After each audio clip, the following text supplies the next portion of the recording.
దండనం.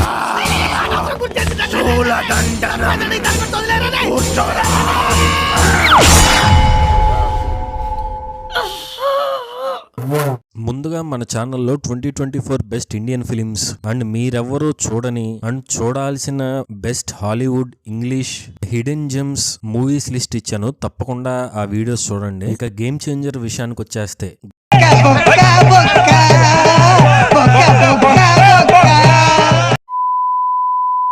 Global star Ram Charan గారితో ఏం సినిమాని తీసే శంకర్ గారు. హాలీవుడ్ వాళ్ళే జేమ్స్ బాండ్ లాంటి కటౌట్ అని అంటే అలాంటి యాక్టర్ తో ఇలాంటి అవుట్ డేటెడ్ ఈపీ సినిమా ఇస్తారనుకోలేదు.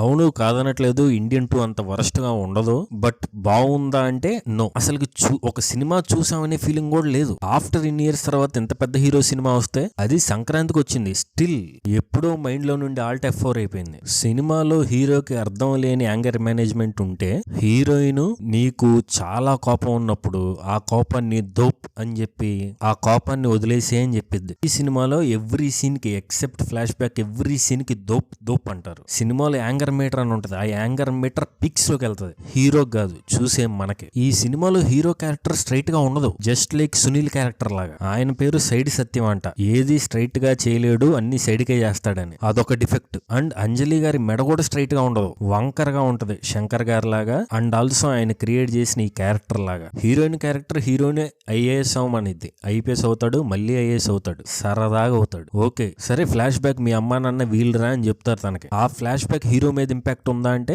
ఏమో. ఐఏఎస్ నుండి ఎలక్షన్ కమిషనర్ అవుతాడు, యాజ్ యూజువల్ అందరికీ తెలిసినట్టు లాస్ట్ లో సీఎం కూడా అవుతాడు. క్యారెక్టరైజేషన్ అసలు కన్విన్సింగ్ గా లేదు. కొన్ని ఎమోషనల్ మూమెంట్స్ పడతాయి, బట్ అవి మన దాకా అస్సలు రావు. ఇంతసేపు ఉండే యంగ్ రామనందన్ క్యారెక్టర్ కన్నా అప్పన్న క్యారెక్టర్ గా చేసిన రోల్లో రామ్ చరణ్ గారు చాలా బాగా చేశారు. క్యారెక్టర్ కూడా ఇంట్రెస్టింగ్ గా ఉంటది. ఓకే రా, ఇలాంటి ఫ్లాష్ బ్యాక్ సీక్వెన్స్ ఖచ్చితంగా బాగుండాలి అని ఎక్స్పెక్ట్ చేస్తాం. హే పర్లేదే, బానే వెళ్తుంది, తమనన్న మంచి సాంగ్ ఇచ్చాడు, ఈ క్యారెక్టర్ కూడా బాగుంది అని అనుకునే లోపే ఫ్లాష్ బ్యాక్ అయిపోయింది. మళ్ళీ హీరో వర్సెస్ విలన్ స్టార్ట్. కనీసం అప్పన్న క్యారెక్టర్ తో కొంచెంసేపు ట్రావెల్ అవుదాంరా, ఒక మంచి బ్రీతింగ్ స్పేస్ ఉందరా అని అనుకునే అవకాశం కూడా ఇవ్వాల. సునీల్ క్యారెక్టర్ కి చేతుకుండే జోబు మీద పెట్టిన కాన్సన్ట్రేషన్ స్క్రిప్ట్ మీద కొంచెం పెట్టినా ఎంతో కొంత ఇంప్రూవ్ అయ్యేదేమో. సునీల్ చేతికి జోబు ఏంట్రా అంటే చూడండి అర్థమైద్ది. శంకర్ గారు సరే ఒక కాసేపు ఫస్ట్ హాఫ్ అంతా ఒకే ఒక్కటి సినిమా ఫార్మాట్ లాగా హీరో అందరిని సస్పెండ్ చేసుకుంటూ పోవాలి, హీరో అవినీతిని అంతం చేయాలి. ఓకే ఇవి బ్యాడ్ పాయింట్స్ కాదు, గుడ్ పాయింట్స్ ఉంటేనే గుడ్ సినిమా అనుకుంటే ఎవ్రీ బ్యాడ్ ఫిల్మ్ లో గుడ్ పాయింట్స్ ఉంటాయి. అలా అని అది